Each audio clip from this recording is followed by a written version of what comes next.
போவதற்கு முன்பாக ஒரு நிமிஷம் நம் தலைகளை தாழ்த்தி நாம் செபிப்போம். ஸ்தோத்திரிக்கிறேன் ஆண்டவரே, மகா பரிசுத்தமுள்ள நல்ல தகப்பனே, உமக்கு கோடி கோடி ஸ்தோத்திரங்களை ஏறெடுக்கிற நேசப்பா.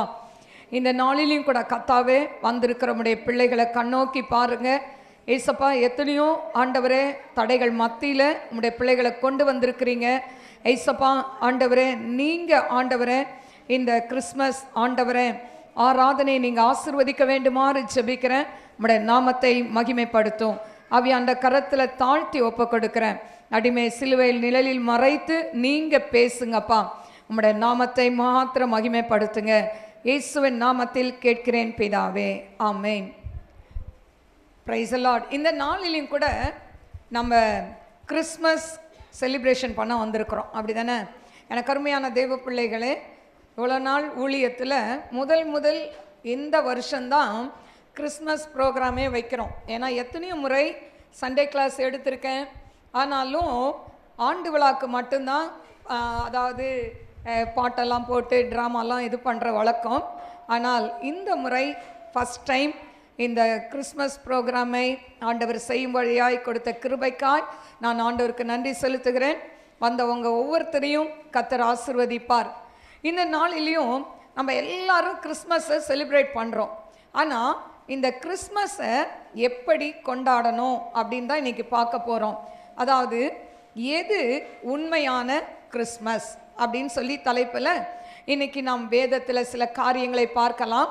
மத்தேயு 1:21 நாம் வாசிப்போம். மத்தேயு 1:21. அவள் ஒரு குமாரனை பெறுவாள், அவருக்கு இயேசு என்று பெயரிடுவாயாக, ஏனெனில் அவர் தமது ஜனங்களின் பாவங்களை நீக்கி அவர்களை ரட்சிப்பார் என்றான். இன்னொருத்தர் வாசிங்க, ஏசாயா 9:6. எடுத்தவங்க வாசிங்க. ஏசாயா 9:6. நமக்கு ஒரு பாலகன் பிறந்தார், நமக்கு ஒரு குமாரன் கொடுக்கப்பட்டார், கர்த்தத்துவம் அவர் தோளின் மேல் இருக்கும், அவர் நாமம் அதிசயமானவர், ஆலோசனை கர்த்தா, வல்லமையுள்ள தேவன், நித்திய பிதா, சமாதான பிரபு எனப்படும். எனக்கு அருமையான தேவ பிள்ளைகளே, பழைய ஏற்பாட்டில் சொன்ன தீர்க்க தரிசன வார்த்தைகள் புதிய ஏற்பாட்டில் நிறைவேறுகிறதை நாம் பார்க்கலாம். எனக்கு அருமையான தேவ பிள்ளைகளே, இந்த டிசம்பர் மாதம் எல்லாருக்கும் ரொம்ப சந்தோஷம். சின்ன பிள்ளைங்கள்லேருந்து பெரியவங்க வரைக்கும், அதாவது இந்த டிசம்பர் வந்த உடனே ஒரே சந்தோஷம். என்ன சந்தோஷம்? இந்த கிறிஸ்மஸை எப்படி கொண்டாடலாம். எனக்கு அருமையான தெய்வ பிள்ளைகளே, அப்போது எல்லாருக்குமே இந்த மாதம் பார்த்திங்கன்னா ஒரு பிஸியான ஒரு மாதம். அதாவது சாதாரணமாக இருக்கிறவங்களுக்கும் ஊழியம் செய்கிறவர்களுக்கும் இந்த மாதம் என்னது? ஒரு பிஸியான ஒரு மாதம். ஏன்னு சொன்னால் எனக்கு அருமையான தெய்வ பிள்ளைகளே, சாதாரணமாக நம்மளுடைய பர்த்டே வந்தால் கூட நம்ம அந்த பர்த்டே வர்றதுக்குள்ளே ஒரு 6 மாதத்துக்கு முன்னாலே என்ன பண்ணிடுவோம்? கணக்கு போட்டு வைப்போம். என் பர்த்டே வருது, என்ன வாங்கி தர போகிறீங்க, என்ன செய்ய போகிறீங்க அப்படின்னு நம்ம அப்பா அம்மாட்ட கேட்குறோம். அதே போல் இன்னைக்கு உலக ரட்சகர் பிறந்த நாளை நாம் எல்லாரும் கொண்டாட ஆவலாக இருக்கிறோம். எனக்கு அருமையான தெய்வ பிள்ளைகளே, இதில் பார்த்தீங்கன்னா சின்ன பிள்ளைகளுக்கு ரொம்ப பிடிச்சது என்னதுன்னா பட்டாசு இல்லை? எப்படா வரும், எங்களை கையும் காலும் கட்டி போட்டிருக்கிறீங்க, போன பண்டிகை தீபாவளி கூட எங்களை கொளுத்த விடலை, இப்போ எப்படியாவது வாங்கி கொடுக்கணும். அப்பா கிட்ட அம்மா கிட்ட இப்போமே என்ன பண்ணிடுவாங்க? பிள்ளைங்க ஆர்டர் பண்ணிடுவாங்க. எனக்கு அருமையான தெய்வ பிள்ளைகளே, அது மட்டுமல்ல, சின்ன பிள்ளைங்களுக்கு அடுத்து என்னென்னா கேக் எல்லாருக்கும் பிடிக்கும். அப்போது எவ்வளோ பெரிய கேக் வாங்கலாம், என்ன ஃப்ளேவரில் வாங்கலாம் இப்படின்னு சொல்லி சின்ன பிள்ளைங்க என்ன பண்ணுவாங்க? இப்போமே கணக்கெல்லாம் போட்டு வைப்பாங்க. இது குட்டீஸுடைய கனவு. அடுத்து பார்த்திங்கன்னா டீனேஜ் பிள்ளைங்க, இந்த வாலிப பிள்ளைகளுக்கு என்னென்னா எப்படா கிறிஸ்மஸ் வரும், மாடலாக ட்ரெஸ் வாங்கி தருவாங்களா, எந்த மாடலில் வாங்கலாம் அப்படின்னு சொல்லி இப்போமே என்ன பண்ணிடுவாங்க? கனவுல அப்படியே மறந்துக்கிட்டே இருப்பாங்க. ஏன்னு சொன்னால் அம்மா கிட்ட அந்த ஃபைனலாக லாஸ்ட்டாக சொல்லணும். இப்போ சொன்னால் இதெல்லாம் வாங்கக்கூடாது, அதெல்லாம் வாங்கக்கூடாது அப்படி சொல்லிடுவாங்க. அப்போது எனக்கு அருமையான தேவ பிள்ளைகளே, அப்போ வாலிப பிள்ளைகள் என்ன ட்ரெஸ்ஸு வாங்கலாம், இன்னொன்று எப்படியெல்லாம் டெக்கரேஷன் பண்ணலாம், வீட்டை எப்படியெல்லாம் அலங்கரிக்கலாம், எவ்வளோ பெரிய ஸ்டாரை வீட்டுக்கு முன்னால் தொங்க விடலாம். அவங்க அந்த வீட்டோட நம்ம வீட்டில் பெரிய ஸ்டாராக இருக்கணும், நல்லா டிசைன் ஸ்டாராக இருக்கணும். இப்படி எல்லாத்துலேயும் அவங்க என்ன பண்ணுவாங்க, வாஞ்சையாய் அநேக கனவுகளை சுமந்து கொண்டு இருக்கிற வாலிப பிள்ளைகள் ஒரு பக்கம். எனக்கு அருமையான தேவ பிள்ளைகளே, அடுத்தது தாய்மார்களுக்கு இந்த கிறிஸ்மஸ் வந்தாலே நிறைய வேலை.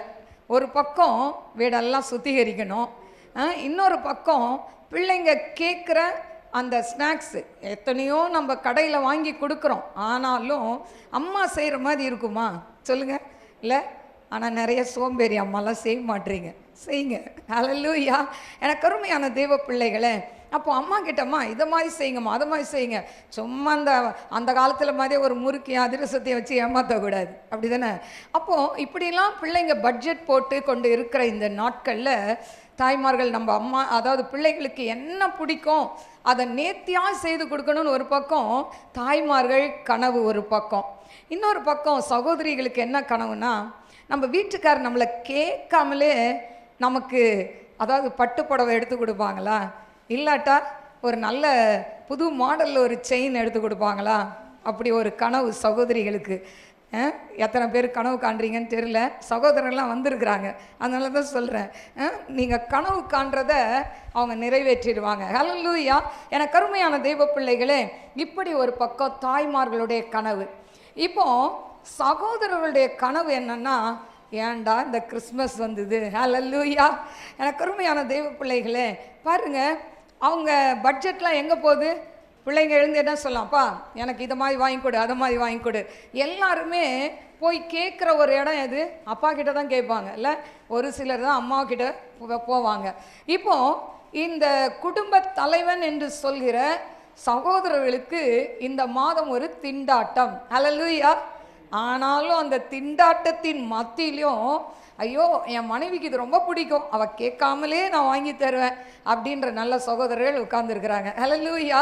எனக்கு அருமையான தெய்வ பிள்ளைகளே, அதே போல் என் பிள்ளைகள் கேட்காமலே அவங்க மனசறிஞ்சு நான் நல்ல ட்ரெஸ் வாங்கி கொடுத்துருவேன் அப்படின்னு சொல்லி என்ன பண்ணுவாங்க, சக்திக்கு மீறி செய்கிற தகப்பன்மார் உண்டு. எனக்கு அருமையான தெய்வ பிள்ளைகளே, இப்படி ஒவ்வொருத்தரும் ஒவ்வொரு கனவுல இந்த கிறிஸ்மஸ் கொண்டாட்டத்தை நாம் என்ன பண்ண போகிறோம், ஆண்டவருடைய பர்த்டேவை நாம் செலிப்ரேட் பண்ண போகிறோம். ஆனால் எனக்கு அருமையான தெய்வ பிள்ளைகளே, உண்மையான கிறிஸ்மஸ் எது? இந்த கிறிஸ்மஸை எப்படி கொண்டாடணும்? கிறிஸ்மஸை கொண்டாடுறதுக்கு ஒரு நோக்கம் இருக்குது. நோக்கம் இல்லாமல் ஒன்றுமே நம்ம செய்ய மாட்டோம்ல. அப்போ அதுக்கு ஒரு நோக்கம் இருக்குது. என்ன நோக்கம்? எனக்கு அருமையான தெய்வ பிள்ளைகளே, இப்போ கிறிஸ்மஸ் கொண்டாட்டத்தின் நோக்கம் என்ன அப்படின்னு சொன்னால், எதற்காக இந்த கிறிஸ்மஸை நம்ம கொண்டாடணும்? இப்போ உங்ககிட்ட யாராவது வந்து கேட்குறாங்கன்னு வச்சுக்கோங்க, ஏங்க கிறிஸ்மஸ் கொண்டாடுறீங்க அப்படின்னு கேட்டால் என்ன சொல்லுவீங்க? எல்லாரும் கொண்டாடுறாங்க, நாங்கள் கொண்டாடுறோம் அப்படின்னு சொல்லுவீங்க. இல்லைன்னா ஏசப்பா பெத்லஹேமில் பிறந்தாரு, அதனால் அந்த ஞாபகமாக நாங்கள் அதை கொண்டாடுறோம் அப்படின்னு சொல்லுவீங்க. ஆனால் எதற்காக கொண்டாடுகிறோம் வாசிப்போமா? 1 யோவான் 3:8 வாசிங்க. 1 யோவான் 3ஆம் அதிகாரம் 8ஆம் வசனம். பாவம் செய்கிறவன் பிசாசினால் உண்டாயிருக்கிறான், ஏனெனில் பிசாசானவன் ஆதி முதல் பாவம் செய்கிறான். பிசாசினுடைய கிரியைகளை அழிக்கும்படிக்கு தேவனுடைய குமாரன் வெளிப்பட்டார். ஹல்லேலூயா. எனக்கு அருமையான தேவ பிள்ளைகளே, இந்த கிறிஸ்மஸ் கொண்டாடுவதின் நோக்கம் என்னன்னா, ஆண்டவர் இரட்சகராய் இந்த பூமிக்கு வந்தார். ஹல்லேலூயா. அவர் இரட்சகர். அதுதான் நம்ம மத்தேயு 1ஆம் அதிகாரம் 21ஆம் வசனத்தில் இயேசு என்றால் இரட்சகர் என்று அர்த்தம். ரட்சிக்கிறவர், நம்மை பாவத்திலிருந்து, சாபத்திலிருந்து, வியாதியிலிருந்து, வறுமையிலிருந்து, நோயிலிருந்து, கடன் பிரச்சனையிலிருந்து எல்லாவற்றிலும் இருந்து நம்மை ரட்சிக்கிறவர் தான் ஆண்டவராகிய இயேசு கிறிஸ்து. அந்த இரட்சகர் பிறந்ததை நாம் என்ன செய்ய வேண்டும்? நாம் அறிந்து ஆண்டவரை நாம் ஆராதிக்க வேண்டும், நாம் கொண்டாட வேண்டும். ஹல்லேலூயா. ஆண்டவராகிய இயேசு கிறிஸ்து ஏன் இந்த உலகத்துக்கு வந்தார்? தீயவர்களை அழிக்க வரல, அவர் வாழ வைக்கிற தெய்வம். ஆனால் ஒரு மனிதனுடைய, அதாவது ஒரு மனிதனுக்குள் கிரியை செய்கிற பிசாசின் கிரியைகளை அழிக்கும்படியாய் தான் இந்த உலகத்திற்கு வந்தார். ஹல்லேலூயா. எனக்கு அருமையான தெய்வ பிள்ளைகளே, இப்போ ஆண்டவர் இந்த உலகத்தில் எப்படி அனுப்பப்பட்டார்? யோவான் 3:16 சொல்லப்பட்டு இருக்கிறது, தேவன் தன்னுடைய ஒரே பேரான குமாரனை விசுவாசிக்கிறவன் எவனோ அவன் கெட்டு போகாமல் நித்திய ஜீவனை அடையும்படிக்கு அவரை தந்தருளி இவ்வளவாய் உலகத்தில் அன்பு கூர்ந்தார். ஹல்லேலூயா. முதலாவது தேவன் என்ன பண்றாரு? இந்த மனுக்குலம் ரட்சிக்கப்பட வேண்டும் என்று தன்னுடைய ஒரே மகனான இயேசுவை இந்த உலகத்திற்கு அனுப்பி வைக்கிறார். இந்த ஆண்டவராகிய இயேசு கிறிஸ்துவின் நோக்கம் என்ன? எனக்கு அருமையான தேவ பிள்ளைகளே, இந்த மனுக்குலம் ரட்சிக்கப்பட வேண்டும் என்று சொன்னால் என் சொந்த இரத்தத்தை சிந்தி என் இரத்தத்தால் இவர்களை மீட்க வேண்டும் என்ற மீட்பராக இந்த உலகத்திற்கு வந்தார். ஹல்லேலூயா. ஆண்டவர் உங்களுக்காகவும் எனக்காகவும் இரத்தம் சிந்தாட்டா இன்னைக்கு நம்ம இந்த இடத்துல கூடி இருக்கவே முடியாது. ஹல்லேலூயா. அவருடைய இரத்தத்துல தான் பாவ மன்னிப்பு உண்டு. எனக்கு அருமையான தெய்வ பிள்ளைகளே, நாம் பிறக்கும் போதே நீதிமான்களாய் பிறக்கல யாரும், நாம் பாவிகளாய் தான் பிறந்தோம். ஏன்னு சொன்னா ஆதாம் ஏவாள் அந்த ஜெனரேஷன்ல வர எல்லாரும் பாவம் செய்தவர்கள் தான். அதனால தான் இன்றைக்கு ஒரு மனிதனாய் மனுஷியாய் பிறந்து விட்டால் நம் வாழ்க்கையில் ரட்சிப்பு என்கிற ஒரு டேர்னிங் பாயிண்ட் நம்ம வாழ்க்கையில் தேவை. ஹல்லேலூயா. இன்னைக்கு நீங்கள் வந்திருக்கிற எல்லார்கிட்டையும் கேட்டால் எந்த வயதில் ரட்சிக்கப்பட்டீங்கன்னு கேட்டால் நீங்கள் எல்லாரும் ஒரு ஏஜை சொல்லுவீங்க. எனக்கு அருமையான தெய்வ பிள்ளைகளே, நான் இந்த வயசில் ரட்சிக்கப்பட்டேன், இப்போ ரட்சிக்கப்பட்டேன். எனக்கு அருமையான தெய்வ பிள்ளைகளே, அப்போ நம்முடைய வாழ்க்கையில ஒரு டேர்னிங் பாயிண்ட் வருது பார்த்தீங்களா? அதுதான் ரட்சிப்பு. எனக்கு அருமையான தெய்வ பிள்ளைகளே, இன்றைக்கு பார்த்தீங்கன்னா நிறைய பேர் அதாவது கிறிஸ்மஸ் கொண்டாடுறாங்க. ஆனால் கிறிஸ்து நமக்குள் இல்லாமலே கிறிஸ்மஸை கொண்டாடி கொண்டு இருக்கிறார்கள். ஹல்லேலூயா. எனக்கு அருமையான தெய்வ பிள்ளைகளே, நீங்கள் எவ்வளோ பேர் ஸ்டார் கட்டிக்கலாம், வீட்டை அழகுபடுத்தலாம், டெக்கரேஷன் பண்ணலாம். ஆனால் உங்கள் இருதயத்தில் இயேசுவுக்கு இடம் இல்லாமல் நீங்கள் என்ன செய்தாலும் அது வெறுமை. ஹல்லேலூயா. எனக்கு அருமையான தெய்வ பிள்ளைகளே, முதலாவது நாம் இருதயத்துக்குள் தேவன் பிறக்க வேண்டும். ஆண்டவராகிய இயேசு கிறிஸ்து நாம் இருதயத்துக்குள் வந்து பிறக்க வேண்டும். 2000 ஆண்டுகளுக்கு முன்னால இயேசுப்பா இந்த உலகத்துக்கு வந்தார் என்று சொல்லப்படுகிறதை நாம் பார்க்கிறோம். அவர் எதற்காக வந்தார்? உங்களுக்காகவும் எனக்காகவும் வந்தார். இரத்தம் சிந்த வந்தார், நம்மளை மீட்கும் பொருளாய் வந்தார். ஆனால் எனக்கு அருமையான தெய்வ பிள்ளைகளே, இன்றைக்கு நம்ம இங்கே வந்திருக்கிற எல்லாருக்குள்ளேயும் நம்ம இருதயத்தில் ஏசப்பா இருக்காரா? கொஞ்சம் யோசித்து பாருங்க. ஏசப்பா எங்கே இல்லைங்க, நம்ம உள்ளத்தில் இருக்கிறார். இன்னைக்கு உங்கள் சின்ன பிள்ளைங்கிட்ட கேட்டு பாருங்க, ஏசப்பா எங்கே இருக்கிறார்? அதை ஃபோட்டோக்குள்ளே இருக்கிறாரு, அங்கே மேலே இருக்கிறாரு அப்படிலாம் சொல்லுவாங்க. ஏசப்பா எந்த ஃபோட்டோக்குள்ளேயும் இல்லை, நம்முடைய ஹார்ட்டுக்குள்ளே தான் இருக்கிறார். ஹல்லேலூயா. இன்னைக்கு யாருடைய உள்ளத்திலெல்லாம் ஏசப்பா இருக்கிறாரோ அந்த வீடு உண்மையிலே கிறிஸ்மஸ் கொண்டாட தகுதியான ஒரு இல்லம். ஹல்லேலூயா. எனக்கு அருமையான தெய்வ பிள்ளைகளே, இன்றைக்கு குடியும் போதை பொருளும் சிகரெட்டும் இப்படி எல்லாத்தையும் வைத்து கொண்டு இன்னைக்கு நான் கிறிஸ்மஸ் கொண்டாடுகிறேன் என்று சொன்னால் அந்த கிறிஸ்மஸில் அர்த்தம் இல்லை. எனக்கு அருமையான தெய்வ பிள்ளைகளே, கிறிஸ்மஸ் என்றால் இரட்சகர் இந்த பூமியில் பிறந்தார். அவர் என் பாவத்துக்காக எனக்காக அவர் சிலுவையை ஏற்றுக்கொண்டார். அந்த இரட்சகரை நான் என்ன செய்வேன்? மனமகிழ்ச்சியோடு கொண்டாடுவேன். இதுதாங்க கிறிஸ்மஸ். நம்ம வீட்டில் நல்ல ட்ரெஸ் இருக்குதோ இல்லை வேறு நம்ம டெக்கரேஷன் பண்ணுறோமோ அதெல்லாம் வெளி அலங்காரமே தவிர உள்ளான அலங்காரம் ஒன்று இருக்குது. அது நம் இருதயத்துக்குள் இயேசு வர வேண்டும். ஹல்லேலூயா. நல்ல ஹல்லேலூயா சொல்லுவோமா? ஹல்லேலூயா. எனக்கு அருமையான தெய்வ பிள்ளைகளே, இப்போ ரட்சிக்கப்பட்ட கிறிஸ்துவர்கள் எப்படி இந்த கிறிஸ்மஸ் பண்டிகையை கொண்டாடணும் அப்படின்னு சொன்னால், யோவான் 1:12 நான் அவருடைய பிள்ளை என்கிற அதிகாரம் நமக்குள் ஆண்டவர் கொடுத்திருக்கிறார். அவரை விசுவாசிக்கிறவர் எல்லாரும் அவருடைய பிள்ளைகள். இன்னைக்கு கூடி வந்திருக்கிற நீங்கள்லாம் யாரு? ஆண்டவரை விசுவாசிக்கிறீங்க, நீங்க அவருடைய பிள்ளைகளா இருக்கிறீங்க. அதனால நம்ம அப்பாவுடைய பர்த்டேவை கொண்டாடுவது நமக்கு என்னது? சந்தோஷம். ஹல்லேலூயா. அடுத்தது கலாத்தியர் 4:7 ஒரு காலத்தில் நாம் இந்த உலகத்திற்கு பாவத்திற்கு நாம் அடிமைகளாய் இருந்தோம். ஆனால் இன்னைக்கு ஆண்டவருடைய சுதந்திரமாய் அவருடைய சொத்தாய் இன்றைக்கு நாம் மாறி இருக்கிறோம். ஹல்லேலூயா. அதை நினைத்து நாம் தேவனை என்ன பண்ணணும்? செலிப்ரேட் பண்ண வேண்டும். அதாவது கிறிஸ்மஸ் விழாவை. எனக்கு அருமையான தெய்வ பிள்ளைகளே, அதே போல 1 யோவான் 4:7 சொல்லப்பட்டிருக்கு. வாசிப்போமா? 1 யோவான் 4:7 எடுத்தவங்க டக்குன்னு வாசிங்க. பிரியமானவர்களே, ஒருவரில் ஒருவர் அன்பாய் இருக்க கடவோம், ஏனெனில் அன்பு தேவனால் உண்டாயிருக்கிறது, அன்புள்ள எவனும் தேவனால் பிறந்து அவரை அறிந்திருக்கிறான். அப்போ நம்ம பாருங்க, எல்லாருமே அன்பற்றவர்கள் தான். ஆனால் என்றைக்கு நாம் ஆண்டவரை ஏற்றுக்கொண்டோமோ ஆண்டவருடைய அன்பை நமக்குள் வைத்திருக்கிறார். ஹல்லேலூயா. இந்த அன்பை நாம் மற்றவர்களுக்கு காட்ட வேண்டும். ஹல்லேலூயா.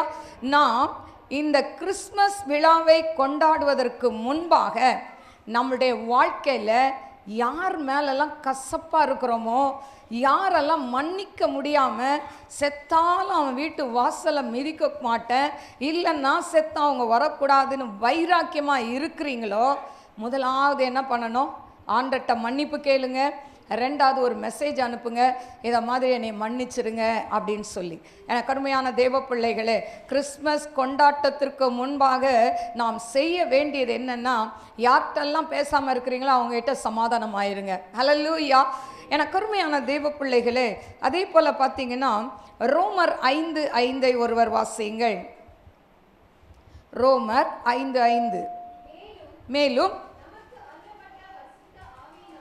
நமக்கு அருளப்பட்ட பரிசுத்த ஆவியினாலே தேவ அன்பு நம் இருதயங்களில் ஊற்றப்பட்டிருக்கிறபடியால் அந்த நம்பிக்கை வெட்கப்படுத்தாது.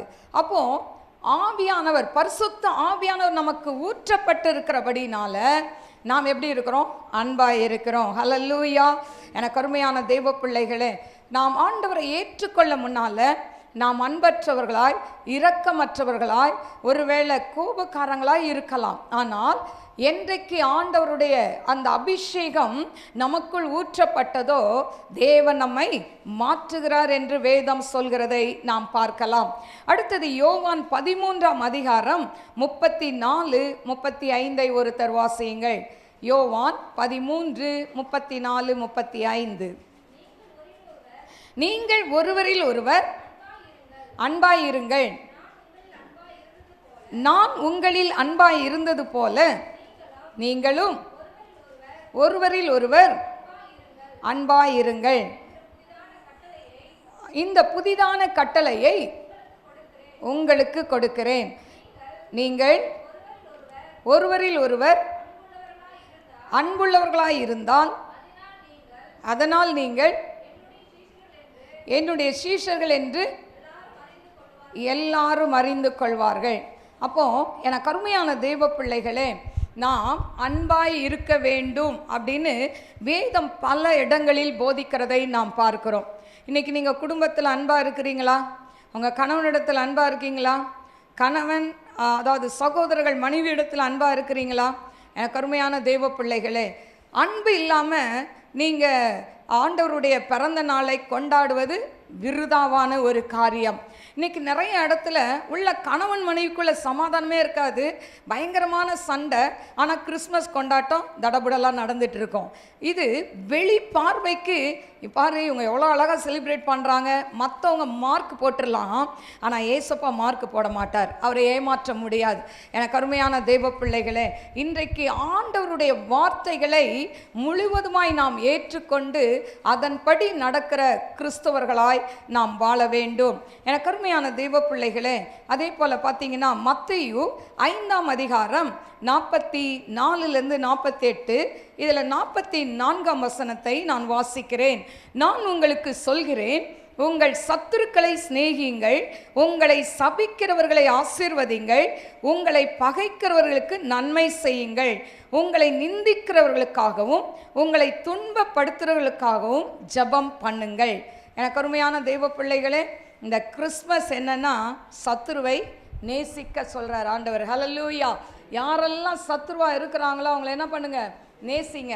நம்ம பாருங்க, நமக்கு ரொம்ப பிடிச்சவங்களுக்கு கேக்கெல்லாம் என்ன பண்ணுவோம், அனுப்புவோம், பிரியாணி அனுப்புவோம், கேக் அனுப்புவோம். ஆனால் சத்துருக்களை, அதாவது உங்களை யார் அவமதித்தார்களோ, யார் உங்களை நிந்தித்தார்களோ, யார் உங்களை தூஷித்தார்களோ அவங்களுக்கு ஃபஸ்ட்டு கேக் கொண்டு போய் கொடுங்க. ஹல்லேலூயா. அதுதான் கிறிஸ்மஸ். ஹல்லேலூயா. எனக்கு அருமையான தெய்வ பிள்ளைகளே, அது மட்டுமல்ல, ஏழை எளியவர்களுக்கு நாம் உதவி செய்ய வேண்டும். இன்றைக்கி கிறிஸ்மஸ் என்று சொன்னால் நல்லா நம்ம பிள்ளைகளுடைய ஃப்ரெண்ட்ஸு, நம்ம ஃப்ரெண்ட்ஸ் எல்லாம் கூப்பிட்டு, இல்லாட்டா அப்பா அம்மா எல்லாம் கேதர் ஆகி கூட பிறந்தவர்கள்லாம் ஒன்றா இருந்து அது ஒரு நல்லா தான் இருக்கும். ஏன்னா எல்லோரும் ஒன்றா கேதர் ஆகிறது ரொம்ப கஷ்டம். அதனால் கிறிஸ்மஸ் டைமில் எல்லாம் அப்படி வந்து செலிப்ரேட் பண்ணுறது ரொம்ப சந்தோஷம்தான். ஆனாலும் அதை காட்டிலும் நம்ம ஏழைகளுக்கு என்ன பண்ணணும், உதவி செய்யணும். நீங்கள் ஒரு 5 பேருக்காவது அன்னைக்கு கொண்டு போய், இந்த ரோடு ஓரத்தில் இருக்கிறாங்க, சிலருக்கு நடக்க முடியாது, கை கால் இழந்தவங்க, இல்லை ஹாஸ்டலில் அனாதை இல்லத்தில் இருக்கிறவங்க, இப்படி இருக்கிறவங்களுக்கு போய் நம்ம என்ன பண்ணணும், ஒரு சாப்பாடை கொடுத்து இல்லை ஒரு ட்ரெஸ்ஸை வாங்கி கொடுத்து நீங்கள் வந்து பாருங்களேன். அவங்க வாழ்த்துகிற அந்த வாழ்த்துதல் நமக்கு என்னவோ அப்படியே 1 கோடி கொடுத்த மாதிரி இருக்கும். ஹல்லேலூயா. எனக்கு அருமையான தெய்வ பிள்ளைகளே, அதனால் நாம் முதலாவது நாம் இருதயத்தில் தேவனுக்கு இடம் கொடுக்க வேண்டும்.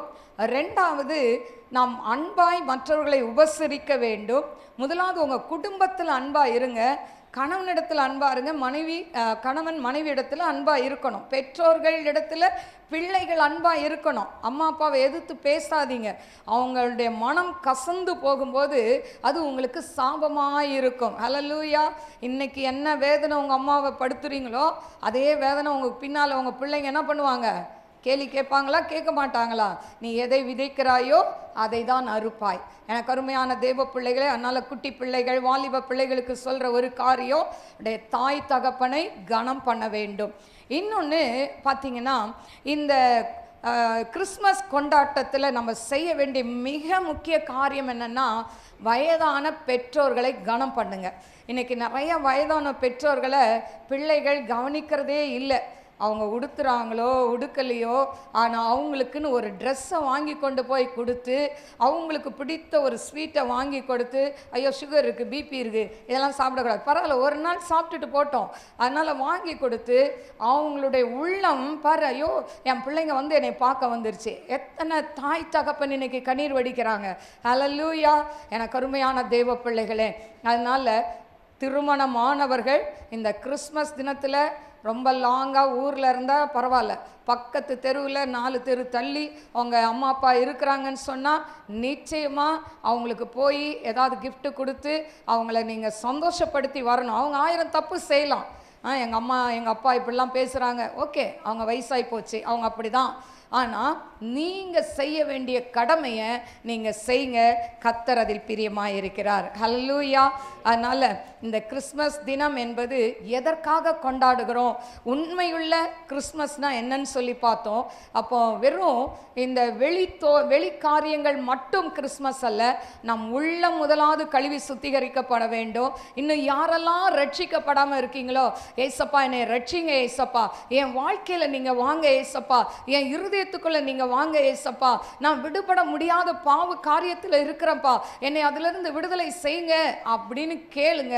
அப்படி கேட்டு இந்த கிறிஸ்மஸை கொண்டாடுவீங்கன்னா நிச்சயமா இந்த கிறிஸ்மஸ் தினம் உங்களுக்கு மகிழ்ச்சியா இருக்கும். ஹல்லேலூயா. நாம் கண்களை மூடி நாம் செபிப்போம். ஸ்தோத்திரிக்கிறேன் ஆண்டவரே, மகா பரிசுத்தமுள்ள நல்ல தகப்பனே, உமக்கு கொடா கொடை ஸ்தோத்திரங்களை ஏறெடுக்கிறேன் ஆண்டவரே. அன்பின் தெய்வமே உமக்கு ஸ்தோத்திரிக்கிறேன். மகிமையின் தேவனே உமக்கு நன்றி சொல்லி துதிக்கிறேன்ப்பா. இந்த கத்தாவே கிறிஸ்மஸ் நன்னாளிலேயோ ஆண்டவரே இந்த செய்தியை கேட்ட ஒவ்வொரு பிள்ளைகளோடு நீங்க இடைப்பட்டதுக்காய் நன்றி. அவங்களுடைய வாழ்க்கை மாறட்டும் ஏசப்பா. உம்மை சொந்த இரட்சகராய் ஏற்றுக்கொண்டு அவங்களுடைய இருதயத்தில் நீங்க வாசம் பண்ணுங்க டாடி. அப்படி ஆண்டவரை இருதயத்தில் ஏற்றுக்கொண்டு அப்பா இந்த கிறிஸ்மஸ் தினத்தை கொண்டாட தேவன் கிருபை தாங்க. நாமத்தை மகிமைப்படுத்துங்க. வந்த ஒவ்வொருத்தரையும் ஆசீர்வதிங்க அப்பா. இந்த நாள் ஆண்டவரே இந்த கிறிஸ்மஸ் தினம் அவங்களுக்கு சந்தோஷமான மகிழ்ச்சியான ஒரு கிறிஸ்மஸ் நன்னாளாய் இருக்க வேண்டும் என்று அப்பா உம்முடைய சமூகத்தில் தாழ்த்தி செபிக்கிறேன். அவை அந்த கரத்தில் தாழ்த்தி ஒப்பு கொடுக்கிறேன். இயேசுவின் நாமத்தில் கேட்கிறேன் பிதாவே, ஆமென். நல்வாழ்த்து கூறுகிறோம், நல்வாழ்த்து கூறுகிறோம், நல்வாழ்த்து கூறுகின்றோம், நல்வாழ்த்து கூறுகின்றோம். நம் இயேசு கிறிஸ்து பிறந்த இந்த நன்னாளில் எமது பொன்னான இதய, நன்னாளில் எமது பொன்னான இதய நல்வாழ்த்து கூறுகின்றோம், நல்வாழ்த்து கூறுகின்றோம், நல்வாழ்த்து கூறுகின்றோம்.